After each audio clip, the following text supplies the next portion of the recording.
လိုင်းပေါ်မှာသူများရဲ့ချက်စားတာတွေ့လို့တောချက်ကိုတပြူသီးလေးနဲ့ချက်စားပြစ်ပါတယ်ချင်းပြုံးပြုံးလေးနဲ့အရန်ရတာရှိလို့ပြန်ပြီးတော့မျှဝေလိုက်ပါတယ်အရင်ဆုံးချက်သားကိုရတာနဲ့ဖို့အတွက်စနင်းမုတ်တစ်စုံစားတစ်စုံအချိုမုတ်တစ်စုံငံပြရည်တစ်စုံထည့်ပြီးတော့မှအရတာလေးနဲ့ထားပါတယ်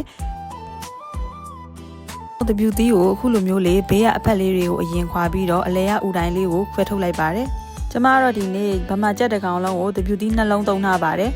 ပြီးရင်တော့ရင်းတဲ့နေရာလေးတွေကိုဓာတ်လေးနဲ့လှီးထုတ်ပြီးတော့အနေတော်လေးတုံးထားလိုက်ပါတယ်။တပြူသီးကိုစားရည်ထဲမှာထည့်စိမ်ပြီးသေချာဆေးကြောပြီးရင်တော့အခုလိုလေးစကားလေးနဲ့စစ်ထားလိုက်ပါတယ်။ပြီးရင်တော့ကြက်သွန်နီလေးတွေကိုခက်ကြမ်းကြမ်းလေးလှီးထားမယ်။ကြက်သွန်ဖြူလေးတွေဓာတ်ပါရိုက်ပြီးနှုတ်နှုတ်ဆင်းထားပါမယ်။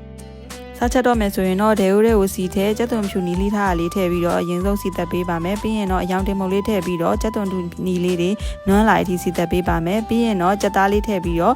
လုံးပေးပါမယ်ပထမဆုံးလုံးရည်လေးတစ်ရေထည့်ပြီးတော့မှအဖုံးလေးအုပ်ပြီးတော့ခဏတည်ထားလိုက်ပါမယ်ပထမလုံးရည်လေးခန်းလာပြီဆိုလို့ရှိရင်တော့တပြူသီးလေးတွေကိုထည့်လိုက်ပါမယ်ပြီးရင်တော့အသားရမှွေပေးပါမယ်မှွေပြီးွားရဆိုရင်တော့ဒုတိယလုံးရည်ရေတဖန်ခွဲခွဲကိုထည့်လိုက်ပါမယ်ကြက်သားလေးနူးတဲ့အထိအဖုံးပိတ်ပြီးတည်ထားလိုက်ပါမယ်ကဲရေလေးခမ်းပြီဆိုရင်တော့ကြက်သားလေးနူးမနူးကိုခရင်းလေးနဲ့ထိုးကြည့်လို့နူးပြီဆိုလို့ရှိရင်တော့နောက်ဆုံးမှာငြူသီးစိမ့်နဲ့ပင်စိမ့်လေးအုပ်ပြီးလို့ရှိရင်တော့အရရသာရှိတဲ့ကြက်သားတပြူသီးဟင်းလေးရပါပြီဗီဒီယိုလေးကိုကြည့်ရှုပေးလို့အားလုံးကိုကျေးဇူးတင်ပါတယ်နောက်ဗီဒီယိုတွေမှာပြန်လည်ဆုံတွေ့ပါမယ်ရှင်